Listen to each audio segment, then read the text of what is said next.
Hello, teachers, parents, and educational leaders, and welcome to this episode of Breaking Down the B.E.S.T. Now, during this episode, you will get a peek into the members-only area where I have tons of resources to help you make math fun, make it click, and make it stick. There should be a link somewhere around this video where you can learn more. All right, now that we got that out of the way, let's get to it, and let's break down the standard.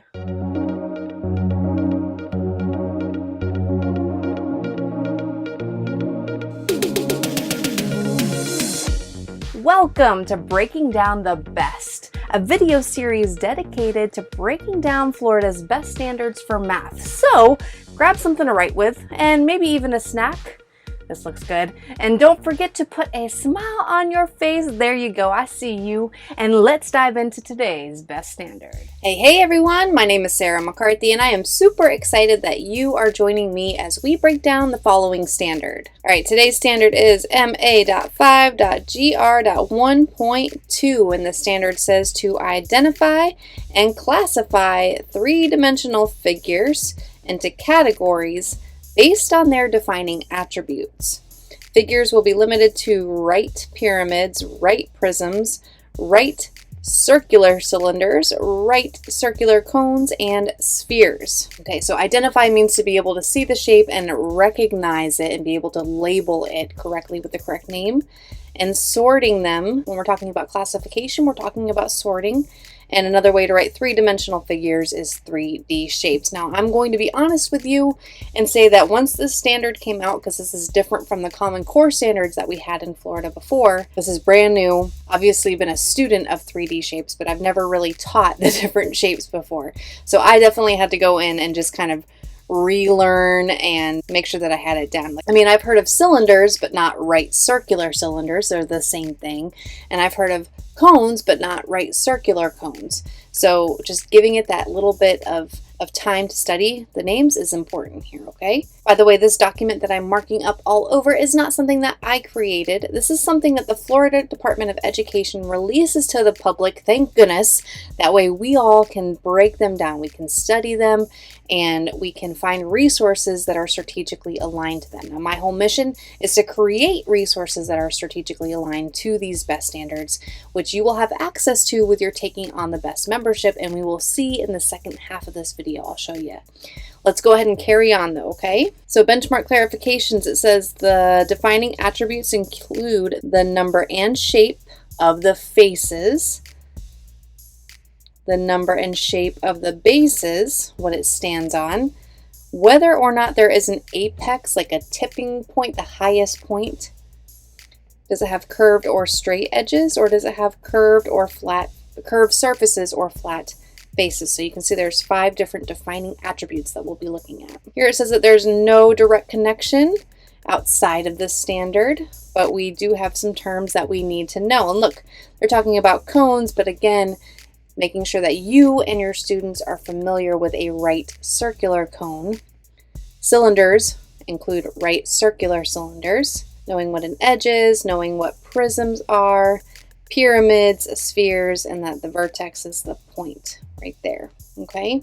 So we go over all of this in the video lesson. So if you're feeling a little bit shaky with this and you feel like you need to relearn it, that's what the video lessons are there. They're there for students, but they're also there for you to make sure that you are ready to rock and roll with these too. All right, some vertical alignment. Where are they coming from? Well, in 4th grade, 4.GR.1.1 was identifying angles in 2-dimensional figures. So we've been doing a lot of 2-dimensional shapes, and this is the first time since kindergarten and 1st grade, like I said, it's been a while, that we've even touched on 2-dimensional shapes. And then in 6th grade, we will practice finding, actually, you know what? There is a direct connection to this standard because in 5th grade, we're working with right rectangular prisms. So 5.GR.3.1 to 5.GR.3.3, those all involve right rectangular prisms because we are finding the volume of them. So there is a connection with this. We found one. Yay us.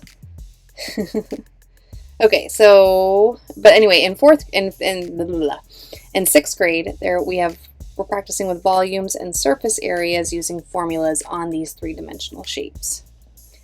For the purpose and instructional strategies section, it says that this is where we begin formal categorization, is that how you say that word? Categorization of three-dimensional figures based on their faces, their edges, and their vertices.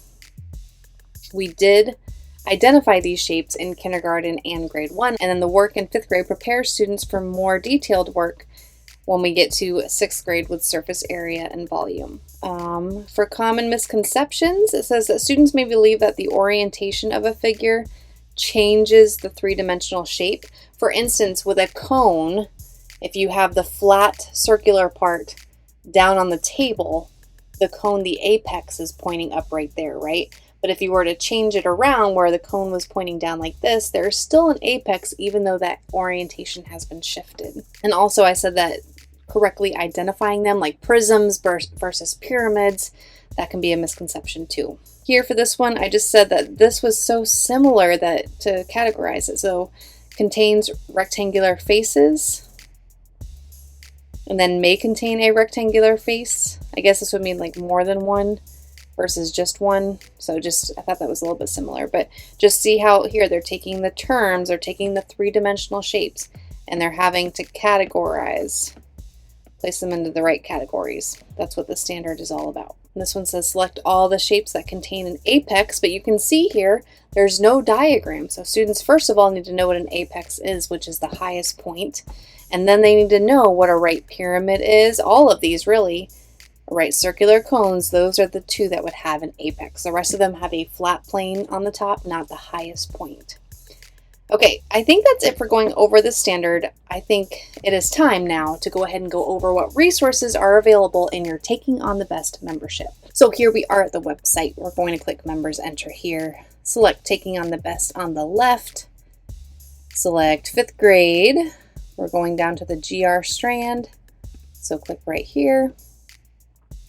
And we are right here, classifying three-dimensional figures based on attributes. That's MA.5.GR.1.2. Okay, so when we click this, the first thing that pops up are your bronze level of resources. These are your video lessons and your printable student guides. So you can see the first video is identifying 3D figures based on attributes. And you can see all the different ones that we're going over and talking about. We'll look at that worksheet a little bit more closely in just a second.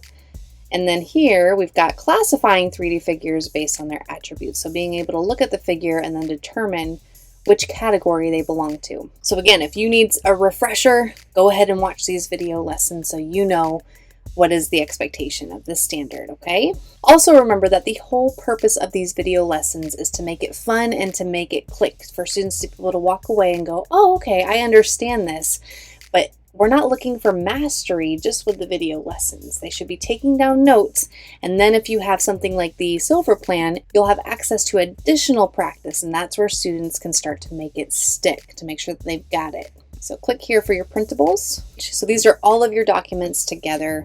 The first one is the video lesson, which you can find on the bronze level page. This one says to identify the correct name of each three-dimensional figure based on their attributes. That is faces, bases, or whether or not there is an apex and edges. So we're looking at each one of these, giving them a name and also listing out the attributes. After students have recorded that in their notes, they can then go on to the extra practice and do the same kind of thing with these practice problems, okay? Now I would definitely suggest, these are all on paper, but I would suggest making sure that you have access to visual models, like having an actual cone or a cube or cylinder, so students can explore what they really look like and that they aren't just flat images on paper, that they do pop up, that they are three-dimensional. Okay, the next video lesson, determine whether each three-dimensional figure contains the listed attributes. So we're looking at each one of these and saying, does it have an apex? Does it have a circular face or base? Rectangular face or base? Straight edges? No faces, which would be like the sphere, and contains a vertex or vertices. So we'll go in and explain all those, and then you'll have extra practice there for your students. This is the math mission, part 1. It's like a math task. Part 1 says label each three-dimensional figure below. Based on their attributes, what do they have in common and how are they different? Chris says that the three-dimensional figure below is a right prism because it contains rectangular faces with two parallel bases of the same shape. And it has straight edges and an apex. Describe Chris's errors on the line below. There's absolutely an answer key for this too. And the last activity is the Math Misconception Mystery episode. You can see the video lesson, you can see the video icon right there. That means that you just got to click play and I'll walk your students through the whole thing. So students will be instructed to go ahead and solve this problem first and then click play to continue the video as 4 other characters solve this same problem, which says select all the shapes that contain a circular face. Now, 3 of the characters, which are just me dressed up in silly costumes, 3 of them are going to make mistakes that students commonly make, and only 1 of them will have the correct answer, which creates an awesome opportunity for students, for your whole class or small groups, to then go ahead and discuss, to have a discussion based on what the characters said, based on their reasoning. We're really examining errors here. Finally, they'll fill out their detective report stating who the most reasonable answer belongs to and evaluating the work of the other 3 characters. So that's your silver. You got your answer keys right there. And then if you have access to the gold plan, you have even more, like a mini assessment. This mini assessment is about 4 to 5 questions. You can use it as a mini assessment or as extra practice, however you want to use it. It just says show what you know, so you can implement it however you want. There are a variety of question types here. These ones, the always, sometimes, and never really tend to get them. Got multi-select, and then error analysis question right there. Okay, got your answer key. Right here is where, after I finish editing this video, you should probably, if you have the gold plan, you'll see that that breaking down the best video is right there. You might even be watching it from right there. It is a nice ad-free perk of being a gold member. And these videos are also available on YouTube. They just contain ads. It's just nice to have it right here with all of your resources. And really though, the highlight of the gold plan is access to McCarthy Math 155. This is a daily math intervention that's aligned to the Common Core standards. I know it says Common Core, and I know that we are basing everything on the B.E.S.T standards, but if you've had some experience with both sets of standards, you know that there are a lot of similarities. Okay, so if we click here, we'll go to the McCarthy Math 155 section. The 155 stands for 155 video lessons for each grade level. We'll click on 5th grade right here. And really, for this standard, I mentioned earlier, I believe, that this is a new standard, that we did not have this standard in the Common Core standards last year. So really there's nothing here that you can grab that would have extra practice for this particular standard. But you can see if you have students struggling with multiplication or division or order of operations, place value, operations with decimals, operations with fractions, a lot of these still carry over. Okay, we've got volume right there that we're going to be getting into with rectangular prisms, which is a standard that we have coming up. It's just nothing quite that pertains to the 3-dimensional shapes for this one, okay? But you can see that with McCarthy Math 155, you do have access to a lot of video lessons for you, for your students, okay? All right, I think that is it as far as going over what the standard is, what the expectation is of the standard, and also what resources you have access to. Before we go, let me remind you that what you choose to wake up and do with your life, it really does matter.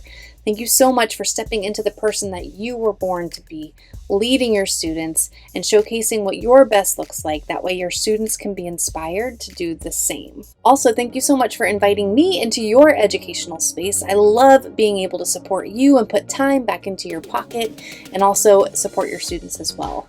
Speaking of time, I know that you are busy, so I will let you go and get back to all the things that you need to do, and I'll see you in another episode real soon, okay?